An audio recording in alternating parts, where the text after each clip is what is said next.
Win a Pageant, episode 55. I created this step-by-step process after training thousands of women across the U.S. to win. Now you can have access to these winning strategies when you join me every Wednesday. Let's win a pageant. Hi, beautiful. Welcome to another episode of the Win a Pageant podcast. I'm your pageant coach, Alycia Darby. Before any one of my clients commits to competing in a pageant, I always recommend that she first talk with some former title holders of that pageant in order to really just better understand their experience from their perspective. And then, of course, the more people that you talk to with multiple perspectives, you can really get a stronger view of whether or not this specific pageant would be a good fit for you. Now, I started doing this the very first time that I competed at a state pageant. I was a local title holder, and my director recommended that I reach out to some other girls who had won the state pageant, just to kind of get an idea about it, maybe a little bit of advice, that type of thing. And I learned a ton. Because I learned so much that very first time I did it, every single pageant after that, I always was wise about just getting the scoop. Talking to other former title holders is the best way to do that because they've been the ones who've gone through the entire experience. So I never actually learned anything that scared me away from competing in a pageant, but I oftentimes got really just excellent advice and insight that could set me up for success while I compete in the pageant and to help me to determine whether or not I wanted to win the pageant. Now, of course, anytime you are asking for anything, even advice from a former title holder, you have to approach it with grace and with respect. So, of course, you're getting this insight and advice from the women who have come before you, but you also have to remember that you are going to have a unique experience. It's not going to go the exact same way with you. So that's why interpreting the information is so vital because you've got to apply it to your own set of values and your own interests and your own goals as well. So in this episode, I'm going to give you a list of what to do and what not to do when approaching a former title holder for your pageant, because it is important because the type of approach that you take could impact the type of advice that you get. So let's start with what not to do. First, I don't want you to expect anybody to help you. So anytime you're reaching out to a title holder, you can't expect that, first of all, she's even going to get back to you, or that secondly, she cares enough to help you at all. Now, of course, we would like to assume that that is the case, but I don't want you to come in with that expectation. Also, don't expect that she is going to coach you and don't force her into that role. Okay, she's not your coach unless you've actually hired her as your coach. Then that's awesome, But you don't want to expect her to just tell you exactly what to do or to give you certain pieces of advice. Okay, instead, just gain insights from her experience. That's what you're really after. The second thing not to do is that you would think that this one would go without saying, but don't be annoying, okay? Don't be asking ridiculous questions of things. Don't be moving your own agenda forward. Don't be calling her back 12 times because you forgot to ask something, okay? All of those things are just annoying. I know that should go without saying, but you will find yourself, if you are unprepared, you will find yourself, other questions will come up and you're like, oh, I should have asked her this, or you want to tell her something fascinating about you because, you get excited or you admire this person. And so you turn it into the you show, it ends up just being a whole conversation about how awesome you are. That's not the intention behind this. You don't want to be annoying. You truly just want to gain insights. The third thing not to do is don't be demanding. You are the one that's asking for her help. So don't expect her to put down everything that she's doing and just call you right away. Don't say, oh, I'm going to be competing on Saturday, so I need you to get back to me like tomorrow. No, do not do that, okay? Allow your request to sink in. If she wants to help, of course she will. The next thing not to do is don't give up too soon. People are busy, especially high achievers and successful people. So it's easy to get distracted. If you send a Facebook message at midnight on a Friday, they may not get it till Monday, or they might get it on a Saturday. They're spending time with family or something, and so they forget to respond. It's okay to follow up, to say, oh, I just wanted to make sure you got my message. Here's what I'm actually looking for. And just don't be annoying. Now, the next piece of advice is do not reach out to a current title holder. for a few different reasons. First, it's really difficult for a current title holder to speak absolutely authentically about her experience because she's still in the midst of trying to please everybody and keep everyone happy. She's under contract to say certain things and not other things. So it's really difficult to get the actual scoop from her. Plus, you don't want to jeopardize her title in any way. And it's kind of hard to tell what she really thinks when she's living it.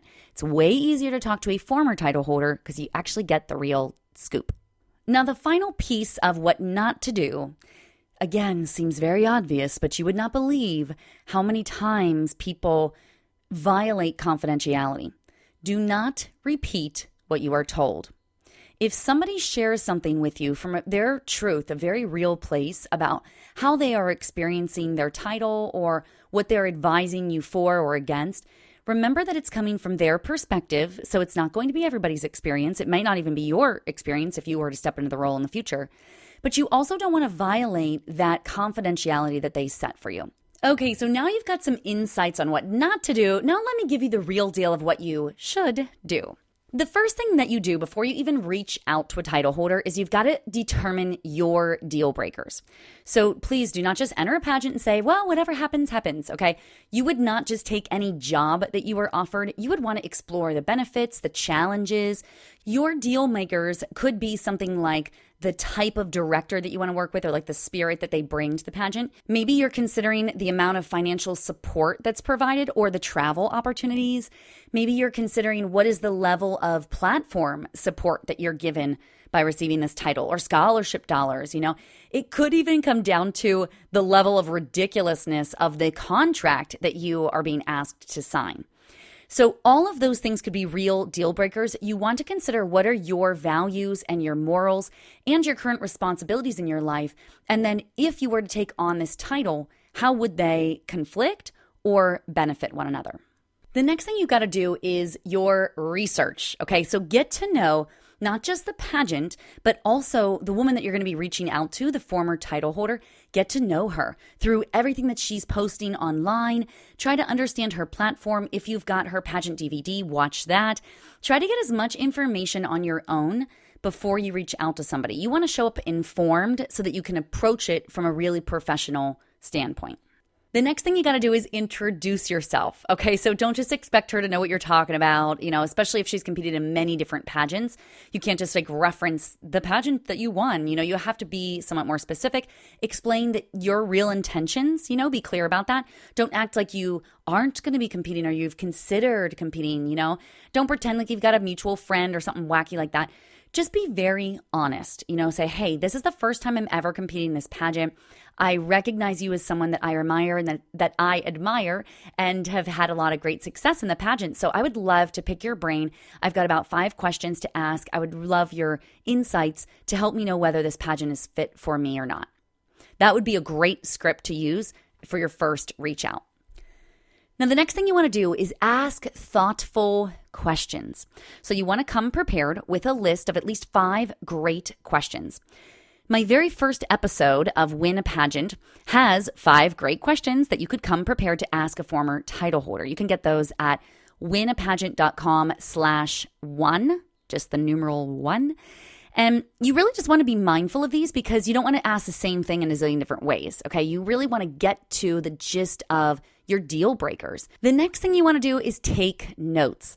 This conversation may bring up resources or recommendations or even warnings or other things that you really just want to remember when you have this conversation. So you may not be able to remember everything that she says in a 20-minute talk, so you've got to be prepared to write notes, write stuff down as you continue through the conversation. The next thing you've got to do is you've got to really listen closely, but then also interpret her answers and her thoughts and her insights for yourself. So pay attention to not just what is being said, but also how she says it. Now, this is going to be key to interpret what she says into meaning for you. So just because she loves one thing doesn't mean that you are going to love that same thing. It's not everything that's positive for her is going to be positive for you. You may have a totally different set of values or intentions or goals, and that thing that she loves might clash for you. So be mindful, listen very closely, listen to what's not being said, and then interpret it for yourself. The next thing you want to do is look for themes. You want to look for themes between what each of the title holders that you speak to, the former title holders, remember former title holders, think about what they're telling you. What are the different themes? If they are all talking about just how fun and supportive the director is, that might be a hint to really know, like, okay, that's probably reasonable to believe that that is true, you know? Maybe they send out little warnings, or they get somewhat uncomfortable, or it seems like they're walking on eggshells around a certain topic, or when a certain person comes up, or a concept, whatever. How much money that it costs to participate, you know, that's a big one that I think a lot of people try to kind of tippy-toe around. They don't want to sway you away from it. They're not sure what your financial goals or your financial abilities are. So they're kind of like, oh, well, yeah, you know. If that happens, write that down, because that's a theme. And if it comes up with more than one, that might be something that when you write it down, you compare notes between each of the women that you speak to after the fact. You're going to get way more insights around these themes. Now, of course, you all know that I am huge on showing gratitude. After you are done with a conversation, whether or not somebody gives you good advice or bad advice, however you interpret it, when they're spending time with you, maybe they respond via email, or maybe they send you a giant Facebook message, or they send you to a blog that they've written about these very things, you know, please thank her. Tell her thank you for her time, for her contribution to your success. If it's appropriate, send her a thank you note or a thoughtful gift, just to really show that you are grateful to her.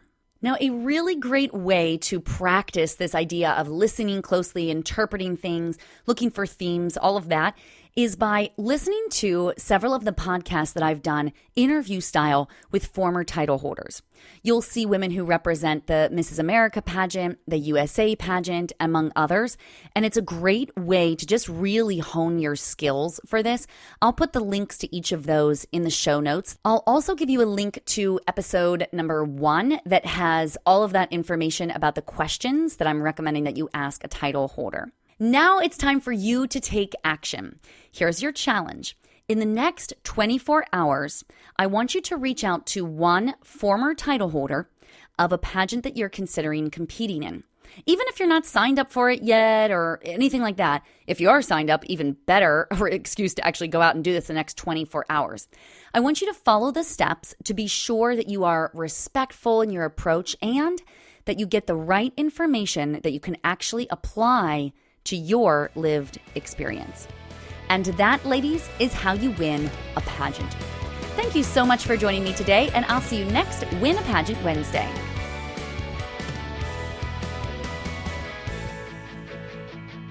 Hey there, I'm Alycia Darby, and I just want to say thank you so much for watching that last video. If you totally loved it and got something from it, would you just click subscribe right here to subscribe to our YouTube channel? Hey, I am here for you, and I've got so many more trainings and videos for you. In fact, this one would be a really great one to watch next. Or if that topic doesn't interest you, then try this one. It's my most recent video training. So I think both of these would be really great for you. Thank you again so much for subscribing. I am honored to be your coach. I'll see you again soon.